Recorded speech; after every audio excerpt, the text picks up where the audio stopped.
Uncle, আমি তোমাকেই খুঁজছিলাম। আঙ্কেল, আপনি একটু ওনাদের সাথে বসেন। গাড়িতে জামা কাপড় আছে, আমি একটু চেঞ্জ করি। ভেজা কাপড়ে তো থাকা যাচ্ছে না। তুমি আমাকে মিথ্যে বললে। মিথ্যে বললাম? আমি কি মিথ্যে বললাম আঙ্কেল? এটা একটা পাতানো বিয়ে। তোমরা সংসার করার জন্য বিয়েটা করনি।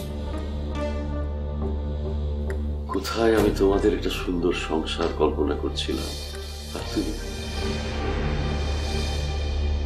তুমি তুমি আমাকে বললে পারতে। আমার কাছে এটা আড়াল করার তো কোনো দরকার ছিল না। তোমাদের দুজনকে পাশাপাশি দেখে আমি আমার অতীতের দিনগুলি,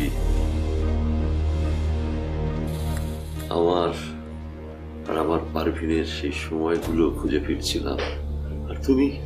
আঙ্কেল, আমি আপনাকে সবকিছু বলতাম, কিন্তু কিন্তু বলনি তো। আমাকে একটা ধোকার মধ্যে রেখেছিলে কেন? আঙ্কেল, আমি আপনাকে বলতাম, কিন্তু এই কথাগুলো আপনাকে কে বললো? আঙ্কেল, আঙ্কেল, চল আমরা লনে গিয়ে গল্প করি। এসো কৌশিক। ওই আমি একটু গাড়িতে জামা কাপড় রাখা আছে, একটু চেঞ্জ করে আসি। ও, আমি তো ভেবেছিলাম এটা শুকিয়ে গেছে। এনিওয়ে, যাও তুমি চেঞ্জ করে সোজা লনে চলে এসো। আসো আঙ্কেল।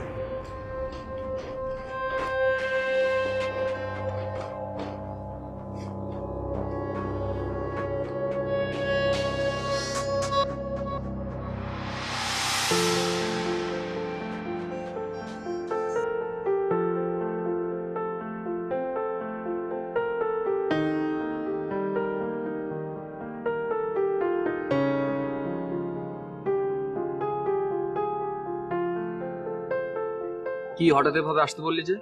আরে হাসান বস, মানে মিস্টার হাসান ফোন করেছিল।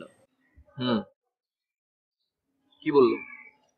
বললো যে তোকে বললাম না কালকে যে ভুল করে উনি ভুল ফাইলটা আমাকে দিয়ে দিয়েছে, ওটার জন্য ওনার অফিসে আমি পৌঁছে দিয়ে আসি। কি? এই তুই কি ওনার পিয়ন নাকি যে ওনার ফাইল এখন তুই অফিসে অফিসে ঘোরাঘুরি করবি? না না, ঠিক তা না।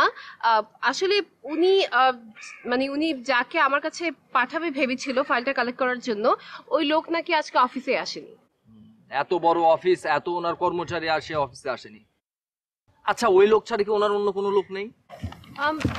না, বললো যে ফাইলের মধ্যে নাকি কি সব কনফিডেন্সিয়াল কাগজপত্র আছে, তো ওগুলো নেওয়ার জন্য নাকি অন্য কারোর উপর ভরসা করতে পারছে না। অফিসের কারো উপর ভরসা করতে পারছে না, অথচ তোর উপর ভরসা করতে পারছে। অন্য কারো উপর ভরসাই করতে পারছি না। ফাইলটা খুবই গুরুত্বপূর্ণ। অন্য কারো হাতে পড়ে গেলে আমার খুবই বিপদ হবে।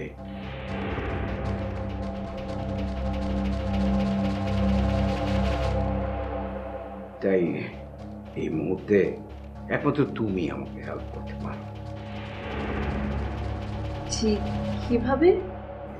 তুমি যদি একটু কষ্ট করে উত্তরায়, আমি একটা অফিসের কথা বলবো, মানে আমারই অফিস, সেখানে যদি তুমি আমার এই ফাইলটা পৌঁছে দাও তাহলে খুব উপকার হয়।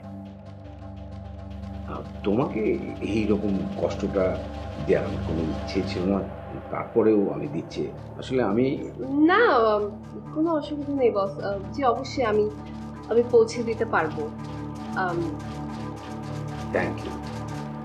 জি, কোথায় পৌঁছাতে হবে? আমি ওই অফিসের ঠিকানাটা তোমাকে এক্ষুনি SMS করে দিচ্ছি, আর তুমি ওখানে একাই যেও। হ্যাঁ।